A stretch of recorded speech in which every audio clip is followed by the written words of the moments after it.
garantiza al pueblo el derecho de gobernarse a sí mismo y establece que los representantes elegidos por el voto popular promulguen las leyes y las hagan cumplir. Además, fue otorgada la libertad religiosa y a cada cual se le permitió adorar a Dios según los dictados de su conciencia, y esto incluye a los católicos. Así que la Constitución, más las enmiendas que luego se escribieron, da derecho al ciudadano americano a una libertad individual, a una libertad de conciencia y a una libertad religiosa. Ahora bien, la doctrina católica está en contra de cualquier libertad. Si bajo la Constitución americana todos somos iguales ante Dios, la ley de Roma dice que no todos somos iguales. En la Constitución americana hay una libertad religiosa individual, pero en la ley de Roma los papas y los concilios la deciden. Punto 3. En la Constitución americana hay una separación entre Iglesia y Estado, cosa que no ocurre en Roma. Hay libertad de servir o no a Dios, pero para Roma el Papa dicta lo que hay que creer y hacer. En el punto número 5, ninguno puede ser castigado por no creer, pero para Roma hay que castigar y ejecutar a quien no obedece.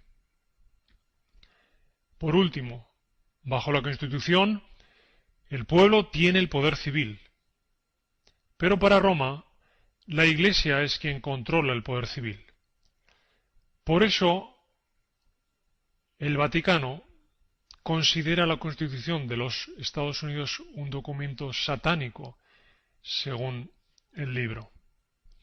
Y por eso, Roma, a través de los jesuitas y sus universidades, premia y condecora a todos aquellos que hablan en contra de la Constitución, como es el caso de Condoleezza Rice, que recibió un doctorado en la Universidad Jesuita de Boston. Esta mujer, una de las personas que más ha atacado la Constitución americana en los últimos años.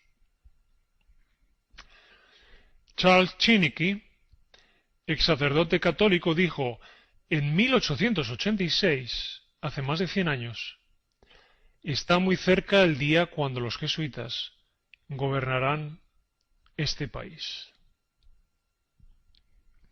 Y los jesuitas, para gobernar el país, primero suscitaron una guerra de independencia que sirvió para que los jesuitas y el catolicismo crecieran sin impedimento, con libertad de conciencia.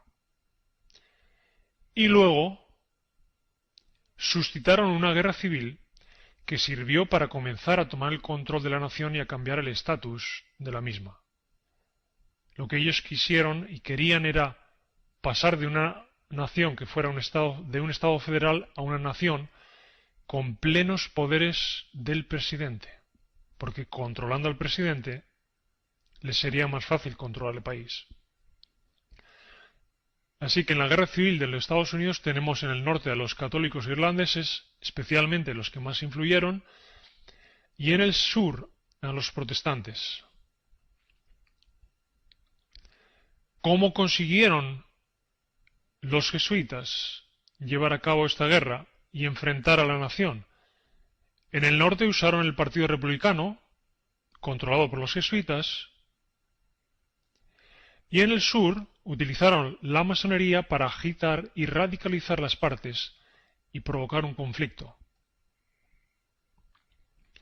Ahí tenemos el jesuita americano Peter D. Smith, que fue el primer impulsor de la enmienda 14 de la Constitución. Esta enmienda era la que, de alguna forma, consiguió transferir el poder del pueblo hacia el presidente, y de esa forma, controlando al presidente, los jesuitas iban a poder controlar a la nación. Más tarde, esa idea que introdujeron los jesuitas se ratificó con el Acta de Poderes por Emergencia Bélica. Esta acta otorga al presidente del país poderes absolutos sobre los Estados Unidos. El presidente es hoy quien tiene el poder de suspender la Constitución con todos sus derechos y declarar una ley marcial. Por eso ya desde entonces el inventor Samuel Morse dijo: hay en acción una conspiración contra las libertades de esta nación. Ya entonces los jesuitas estaban trabajando para llevar a cabo su plan, para llevar a cabo el plan de tomar el control de la nación.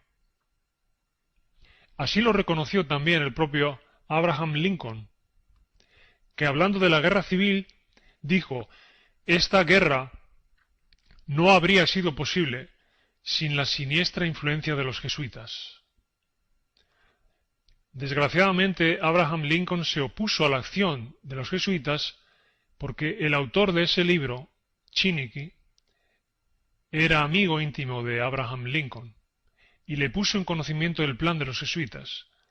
Abraham Lincoln se opuso y resistió a los jesuitas, pero desgraciadamente, por oponerse, fue tiroteado el 14 de abril de 1865 por un católico llamado John Wilkes Booth.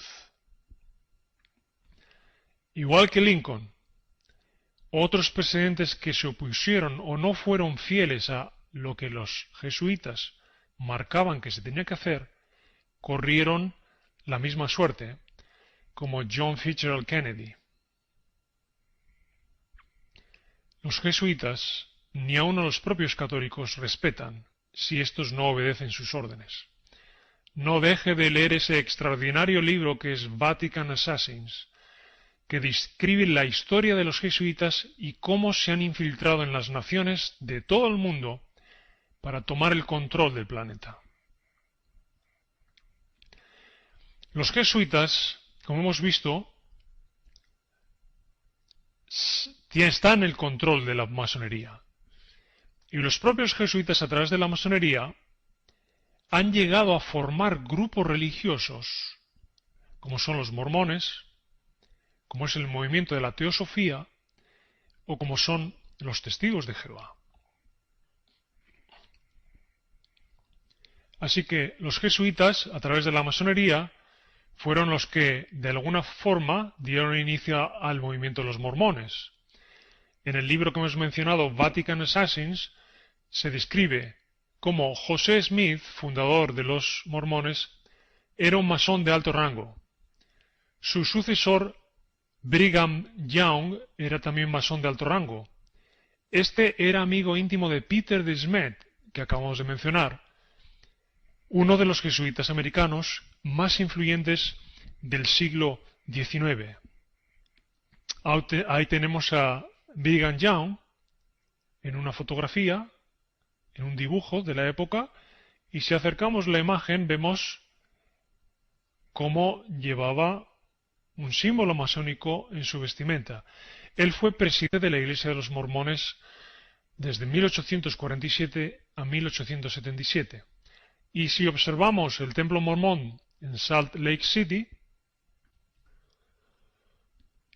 encontramos imágenes del sol.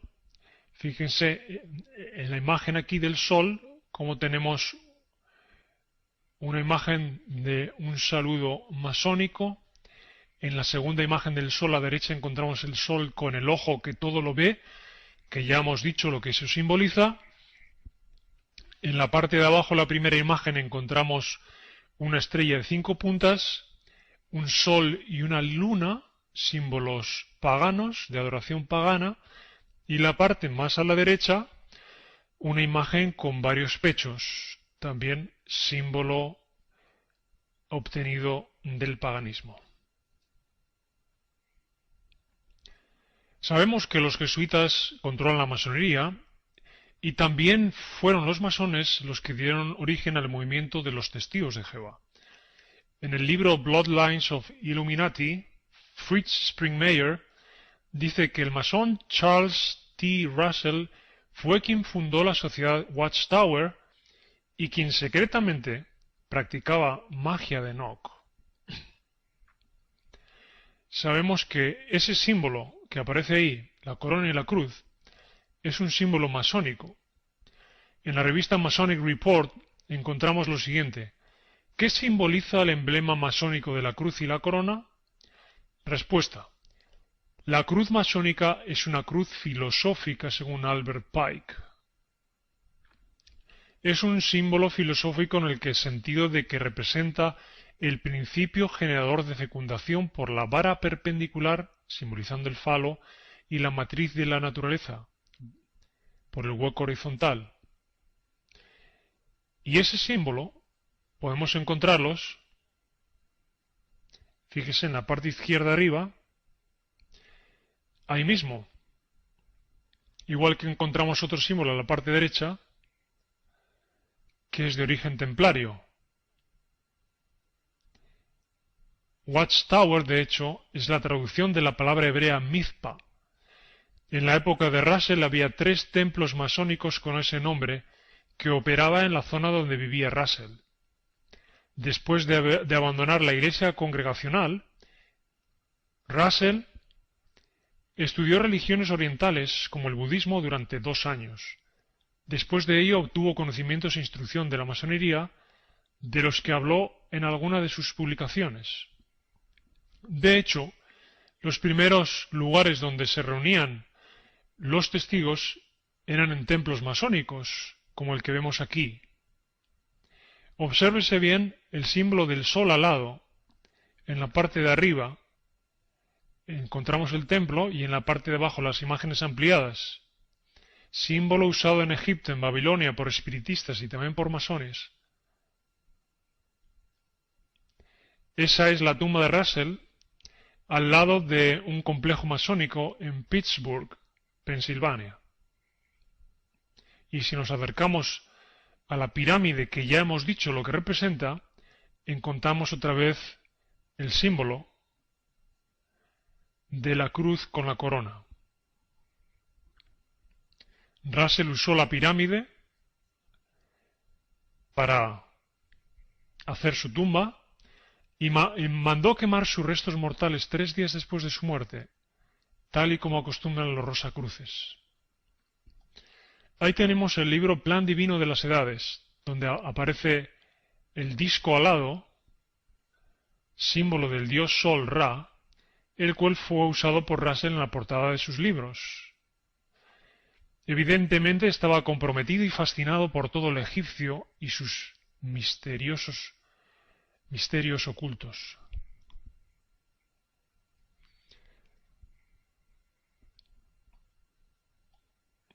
Los jesuitas también